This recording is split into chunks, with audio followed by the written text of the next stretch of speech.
But I don't do too much imitation of him because every time I do it, every single time, they have it on television, like fake NBC, fake CBS,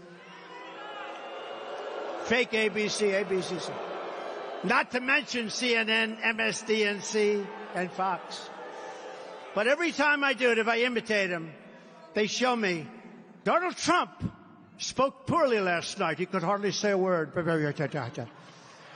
So it's very dangerous. You know, 2 weeks ago, 3 weeks ago, I hardly do it anymore. Maybe I'll do it for New Hampshire. I'm desperate to get you a vote. I'm desperate to get your vote. Maybe I'll do it.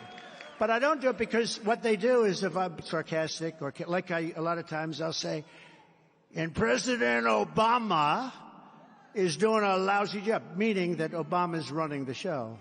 They'll say, Donald Trump doesn't know who our president is. No. Because cognitively, you know, I don't know if you saw, but a few months ago, I took a cognitive test. My doctor gave me. I said, give me a cognitive test just so we can, you know, because you know what the standards were. And I aced it. I also took one when I was in the White House. No, I'll let you know when I go bad. I really think I'll be able to tell you because someday we go bad. But, you know, I've had, and they always say, like Haley, she talks about, yeah, we don't need 80-year-old. Well, I don't mind being 80, but I'm 77. That's a big difference. But I have one friend who became a very rich man, became a billionaire. His whole life he didn't do well. He was in a certain business, didn't do well. He turned 80. He made $1 billion between the age of 80 and 90. He made all his money from 80 to 90. They always like to mention age. It's not age. Different people, different strokes, right? But what it is, think of that. Made all of his money. I know people that are 90. I know one person, 94 years old, a phenomenal. His mind is as sharp as it's ever been.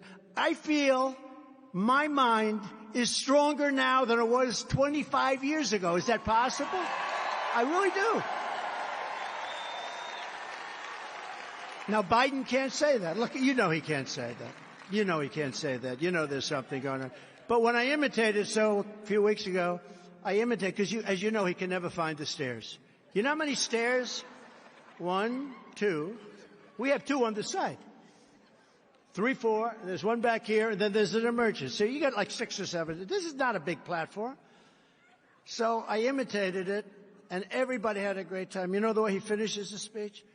The speeches usually last about 2 minutes, yeah? That's right. Thank you. 2 or 3 minutes. They're not long. This is not Winston Churchill. He used to speak for never have so few done so much for so many. Do you know what that was about the Spitfire? He was a slightly good speaker. But this isn't Winston Churchill. But they last very, very short periods of time because the energy runs low. You know, it's got something going on there. The key with him is to get him going for a long period of time. Let's see how it looks. But when he leaves, do you ever notice he always points? He goes, thank you. He always goes, like the Heisman Trophy. And then, but he leaves, and so they had a wall. We'll pretend that's a wall back there, but they had a wall. I don't think there's a stair in the back, so he would find that area instead of. But you know what? So there's a wall, and I imitated him going to the wall. And everybody cracked up. We were all having a good time. And the fake news said Donald Trump was embarrassed tonight. He couldn't find his way off the stage. Can you believe? No. They are the most dishonest people. You know the thing where we talked about a dictator. Donald Trump wants to be a dictator. So Sean Hannity, who's a fantastic guy, by the way. Sean Hannity, I did a town hall with him 2 weeks ago. And he said, all right, let's put this to rest. He thought he was doing me a favor. And I wanted to be cute. I always got to be cute. He said, you don't want to be a dictator or anything, do you? I said, Sean, I only want to be a dictator for one day. And I'm going to be a dictator, Sean, for one day.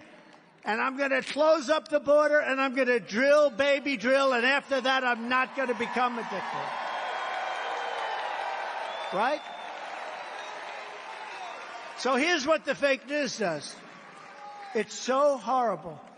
So I said, I want to be a dictator for one day. And then if you go on just like 10 seconds, It says the two things, right? We're going to have a great border. We're going to drill, baby, drill. Those two things. We're going to have energy. We're going to make so much money. We're not going to have to worry about your Social Security.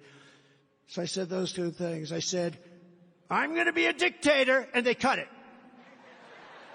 So all over television said, Donald Trump wants to be a dictator. Listen to it. I'm going to be a dictator, cut. Now that's really, and it said for one day, and I did also finish and said, and then after that, I'm not going to be a dictator ever again. So we were having fun, and they've got me saying I want to be a dictator. These are sick people, I'm telling you. We have to straighten out our free press.